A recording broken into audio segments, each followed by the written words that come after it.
Ah, the Volkswagen Type 2 microbus.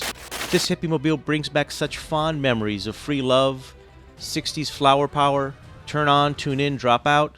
But wait, this isn't a heartwarming story about the beloved VW van. Did you know that the Volkswagen Corporation was started by none other than Adolf Hitler?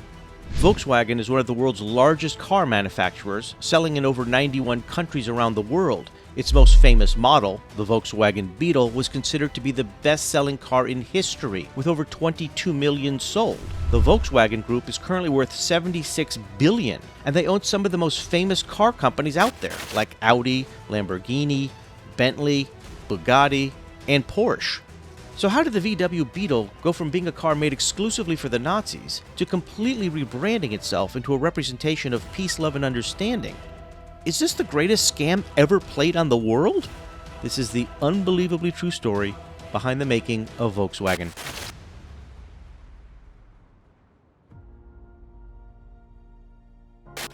In the 1930s, the German auto industry was focused mainly on luxury vehicles. Only 1 out of every 50 people could afford to buy a car.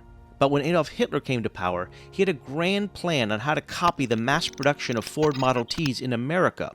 Hitler loved cars, but he never learned how to properly drive one. He mostly relied on chauffeurs and was most famously driven around in a Mercedes-Benz 770.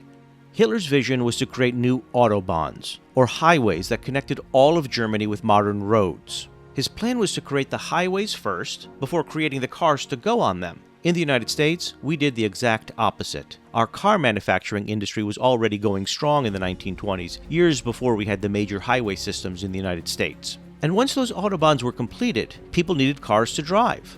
Volkswagen was founded in 1937 by the German Labor Front in Wolfsburg, Germany. It was originally named Volkswagen Work, which translates to the People's Car Company. Hitler wanted a car that could fit 2 adults in the front and 3 children in the back. He also wanted it to be able to reach 100 kilometers per hour, or about 62 miles an hour. Hitler hired a famous Austrian car designer named Ferdinand Porsche to design the first Volkswagen car. Obviously, he was known for his luxury Porsche cars, which he had been making since 1931. Today, many historians believe that Porsche didn't actually do the design, but instead ripped off a 1920s design by a German Jewish engineer named Joseph Ganz. The first prototype of the KDF wagon made its debut at the Berlin Motor Show in 1939. KDF stands for Kraft durch Freude, which means strength through joy. The goal was to manufacture a cheap automobile that sold for 990 Reichmarks. In 1938, 2.5 Reichmarks was equal to $1, so it was about $400 US. With modern inflation, that'd be about $8,200 today. The average wage for a German was just 32 Reichmarks per week, so while the cars were very affordable, they were still too expensive for many people. So they introduced a savings stamp program, which allowed people to make monthly car payments. People received a booklet, and they received 1 stamp for every 5 Reichmarks they paid towards their vehicle. It's estimated that the German people paid 280 million Reichmarks towards these vehicles, but they never actually received their cars. It turns out that Hitler had bigger plans up his sleeve for the KDF wagon. It wasn't actually a civilian car for the people.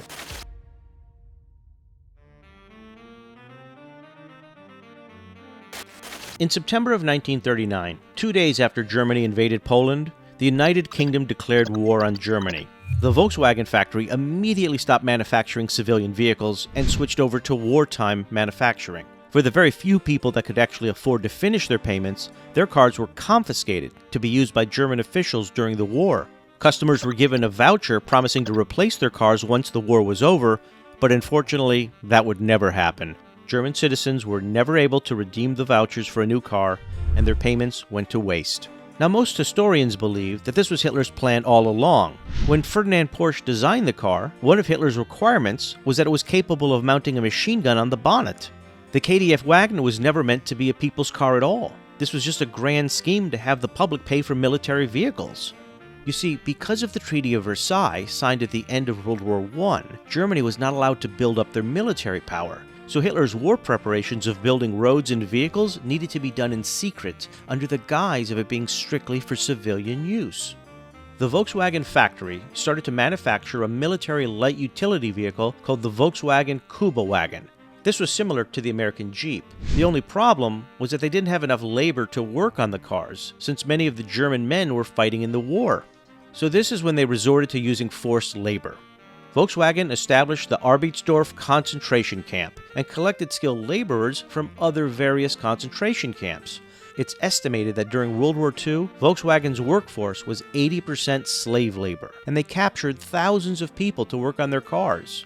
During the war, Volkswagen manufactured over 66,000 Kuba wagons.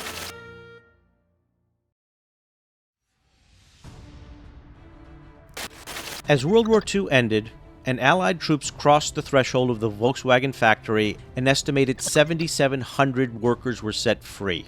Many of the enslaved employees fled, but others stayed behind to destroy as much as they could before they left. The factory had also been bombed several times, so there wasn't much left to salvage into a working facility.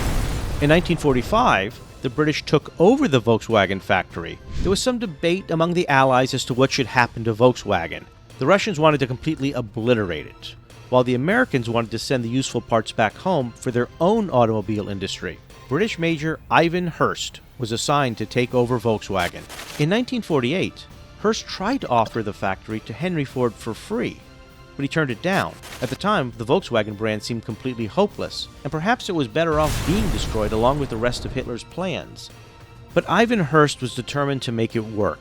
He showed the KDF wagon prototype to British Army officials. They agreed to pay for 20,000 vehicles for the military government so that the occupied troops could get around Germany. Since the plan was to grow Volkswagen into a company that could revive Germany's economy, Hurst needed to find a new German manager. Finally, in 1947, they found the perfect man for the job. His name was Heinrich Nordhoff. He was a former senior executive at Opel, which was owned by General Motors. Nordhoff had experience overseeing the development of the Opel Kadett in 1939. By the 1940s, Joseph Stalin took the designs of the Opel Kadett and mass-produced it in the USSR. The KDF wagon was rebranded with a new name, the Volkswagen Beetle. The plan to use Volkswagen to revive Germany's economy was a huge success. By the end of the 1950s, 1 out of every 3 cars in Germany was a VW Beetle. Finally, people had the opportunity to buy an affordable vehicle for their families. Henry Ford had turned down the opportunity to take over Volkswagen once before, but now he noticed the major success of the VW Beetle and he attempted to buy out Volkswagen. But Heinrich Nordhoff wasn't having it. Ford didn't get a second chance, and Volkswagen moved forward on their own. By 1949, the Volkswagen Beetle was showcased in New York City. But in the first year the VW Beetle was sold in the US, just 2 cars sold the entire year. They tried to increase sales by rebranding them as victory wagons, but the company was still associated with the Nazis and no American wanted to buy a West German vehicle. They weren't just fighting the bad memories of World War II. Volkswagen also had to compete with the big 3 car companies, Ford, GM, and Chrysler. Heinrich Nordhoff once said, "Exporting cars to America is like carrying beer to Bavaria." Volkswagen struggled to sell in the United States market throughout the 1950s, and they amounted to just 1% of vehicle sales in the United States. But in Europe, they were thriving. By 1955, they celebrated the creation of the 1 millionth VW Beetle. But it wouldn't be long before a new generation of Americans would fall in love with Volkswagen.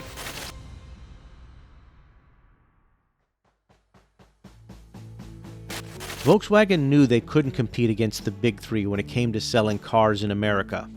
When it came to selling, big Fords and GM cars was what America was used to, so Volkswagen did the opposite. A small ad agency named Doyle Dane Bernbach, or DDB, was hired to market the Volkswagen in America, and what they did may just be the biggest con ever played on the American people. While the big 3 showed images of successful men bringing home a brand new car for his wife with brands like Ford and GM, Volkswagen was the opposite of that. They embraced the fact that the Beetle was a smaller vehicle by coming out with an ad campaign in 1959 called Think Small. They took a full-page ad and put a tiny little car in the corner, a crazy advertising concept at the time. They followed up with more ads with simple taglines like Lemon, Live Below Your Means, and It's Ugly, but it gets you there. These ads appealed to the young people in the hippie subculture because they wanted to be exactly the opposite of their parents. The idea of working hard to earn the white picket fence wasn't what they wanted. Driving a Beetle or a Volkswagen bus? became sort of a counterculture statement, a badge of nonconformity. That was the power of advertising. It turned Hitler's car into the car of the hippies. It also helped that it was more affordable than American cars. In 1967, a brand new Beetle cost just $1,600, which is roughly only $14,000 today. In 1968, the Volkswagen Beetle became a Hollywood star when it appeared in Disney's The Love Bug as Herbie, a cute little lovable car with a mind of its own. The car's popularity skyrocketed to 423,000 units sold in the US that year. It was so popular that Disney went on to make 4 more Love Bug movies, which only continued to help boost the car's sales year after year. By February 17, 1972, 15 million VW Beetles had been made, officially becoming the most sold car in the world, beating out the record set by the Ford Model T. For decades, the company continued to grow, making millions of dollars per year. And besides the Beetle, there was the Transporter microbus. Then there was the Karmann Ghia, and in the 1970s, the Rabbit and the Jetta, and in the 1980s, the Cabriolet. VWs were seen in movies as fun, cool, and usually driven by attractive young people.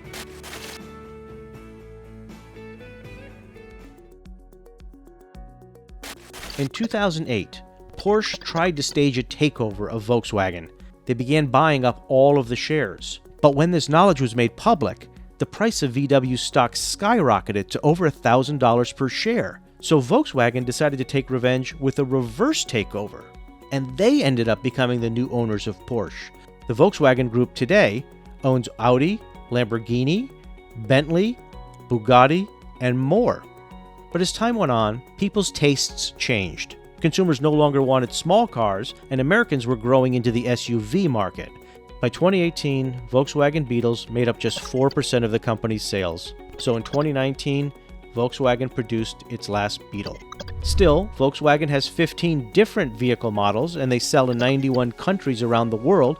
They've grown into a massive corporation, worth nearly $76 billion. Many historians like to point out that the Volkswagen Corporation only began to thrive after it was out of Nazi hands. They argue that under fascism, the company would have never thrived as much as it had under capitalism. But there's still a stain on the history of the company and its Nazi association. No matter how much time has passed, the fact remains that the factory was once run by slave labor. Thanks for watching. If you like this video, be sure to like and subscribe. And if you want to see what was happening in the United States during this time, check out this video right here on Ford Motors. I'll see you in the next one.